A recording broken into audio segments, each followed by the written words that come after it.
Hi అండి. Hello అండి అందరికీ. ఈరోజైతే పూజ చేస్తా దేవుడి దగ్గర పర్మిషన్ తీసేసుకున్న కక్కలు మొక్కలు తినేయడానికి. ఆ తర్వాత మా పతి దేవుడు కూడా పర్మిషన్ ఇచ్చేసారు. ఇప్పుడైతే మీకు అందరికి చెప్తున్నా, ఇగోండి రెడీ మొక్కలు కక్కలు అయితే నాటుకోడి పొద్దున్నే తీసుకొచ్చి ఎరుపు చూపించాలన్నారు అమ్మవారి దగ్గర. భవానీ మాల కూడా వేసారు కదా ఈయన పైపు మాలతో కలిపి, కాబట్టి ఇంట్లో ఎరుపు చూపించాలి కోడి కోయాలన్నారు అని అయితే ఉదయాన్నే కోడి తెప్పించేసి ఎరుపు చూపించి డ్రెస్సింగ్ అయితే చేపించాం బయట తీసుకెళ్లి. నేనైతే ప్రతి మొక్కని బోతద్దంలో పెట్టి చూసినట్టుగా క్లీన్ చేస్తున్నా, అంటే అక్కడక్కడ హెయిర్ ఏమైనా ఉంటుందేమో అని. ఎప్పుడు అంతే బయట కూర తెస్తే కన్ఫామ్ గా ఇలా క్లీన్ చేస్తాను. అది అరగంటే పట్ని గంటే పట్ని ఎంతసేపు అయినా సరే క్లీన్ చేసే పెడతాను. కుసింత ఓసిడి ఉందిలేండి. ఫైనల్ గా అయితే కూరని కుక్కర్ లో పెట్టేసి 2 విజిల్స్ వచ్చే వరకు అయితే ఉంచాను. అసలు అయితే మాకు ఈ కోడిని కోయాలనే తెలీదు. అంటే మా వారు భవానీ మాల వేయడం ఇదే ఫస్ట్ టైం. ఇలా మాల అనంతరం ఇలా కోడి కోయాలని అయితే తెలియదు. ఇదే షింక్ అయితే క్లీన్ చేసేస్తున్నా. మళ్ళీ నీ సాస్ వచ్చిద్దేమో అని సర్ఫేస్ మరీ కడుగుతున్నాను. కూర కొంచెం ముదురుగా అనిపించింది, అందుకే కుక్కర్ లో వేసాను. అనే పొయ్యి మీద అన్నం కూడా పెట్టేశాను. మళ్ళీ ఆదిత్య క్యారేజ్ లేట్ అవ్వకూడదు అని అన్నం కూర రెండు వాటిపైన అవి చేసుకుంటున్నాయి. నేనైతే కూరకు రెడీ చేయాల్సింది అయితే చేస్తున్నాను. ఆనియన్స్ అవి కట్ చేసుకున్నాను. ఈ రోజు అయితే ఈ ఉల్లిపాయలకు ఒక స్టోరీయే ఉంది. మా వారిని పొద్దున్నే ఉల్లిపాయలు చూసి తీసుకురండి కొద్దిగా అంటే ఆయన ఏం చేశారు, మార్కెట్ అంతా తిరిగి తిరిగి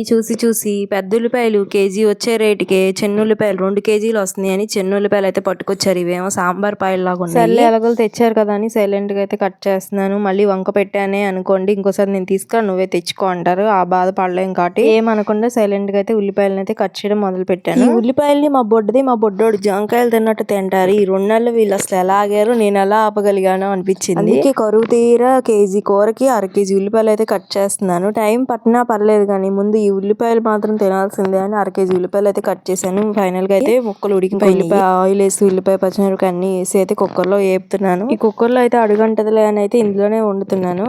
ఆ చికెన్ విడిగా తీసేసి తోమేసి మళ్ళీ పెట్టి ఆయిల్ పోసి అయితే చేస్తున్నాను ఇలాగా. ఆ తర్వాత అల్లం వెల్లుల్లిపాయి చెక్క లవంగా 2 యాలక్కాయి 4 పలుకులు మిరియాలు ఇవన్నీ కలిపి మిక్సీ పట్టేసి అయితే వేసేసాను. మసాలా ఐటమ్ అంతా కూడా విడిగా అయితే ఏ మసాలాలు వాడను, ఓన్లీ గరం మసాలా ఒకటి ఫైనల్ లో వేస్తాను. కొద్దిగా అల్లం పేస్ట్ మసాలా కూడా వేగిన తర్వాత టమాటా ముక్కలను కట్ చేసి వేసుకున్నాను. నాకు ఏ కూరలన్నా టమాటా పడాల్సింది, కనీసం 2 టమాటాలన్నా నా సాటిస్ఫాక్షన్ కోసం వేసుకుంటాను. ఆ తర్వాత పక్కన ఉడకబెట్టిన కూరని అయితే అందులో వేసేసి మగ్గబెట్టేసాను బాగా. ఆ తర్వాత మరుగుతున్న కూరలోనే కారం గరం మసాలా వేసేసాను. మా ఇల్లంతా గొంగోలు వచ్చేస్తున్నాయి బయటకు కూడా. ఈ గుమగుమ్మలకే సగం కడుపు నిండిపోయేలా ఉంది. ఏమైనా తినాలనుకున్నప్పుడు ముందు మన ముక్కు చెప్పేస్తుంది మన బ్రెయిన్ కి సూపర్ గా ఉంది కానివ్వు. అలాగే నాకు నా ముక్కు కూడా చెప్పేసింది సూపర్ ఉంది అని స్మెల్ ద్వారా. ఈ కొత్తలాడుతున్న కూరలో కూస్తంత కొత్తిమీర 4 ఆకులు పుదీనా వేస్తే ఇంకా టేస్ట్ స్మెల్ భలే ఉంటాయి. అందుకే అవి కూడా వేసేసాను. కూర అయితే కొంచెం సూప్ లాగా ఉంది, షేర్వా లాగా ఉంది, కానీ కూర అయితే అదిరిపోయింది. అవ్వంగానే నేను రుచి అయితే చూడలేదు. ముందు కొద్దిగా కూర తీసేసి అమ్మవారికి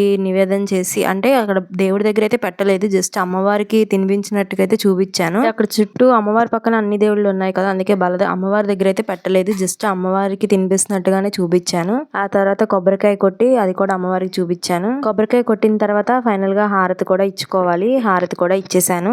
ఈ సంవత్సరం అయితే ఇలా చేసాము. వచ్చే సంవత్సరం కూడా ఇలాగే చేసుకునేలాగా చూడు తల్లి, శక్తిని ధైర్యాన్ని ఇవ్వమ్మా అని చెప్పి అయితే దండం పెట్టుకున్నాను. అమ్మవారికి నివేదన చేసిన కూరని మిగతా కూరలో కూడా కలిపేసి వాళ్ళకి పంపించాను కొంచెం. ఇంక ఈ వీడియో అంతే. Bye bye.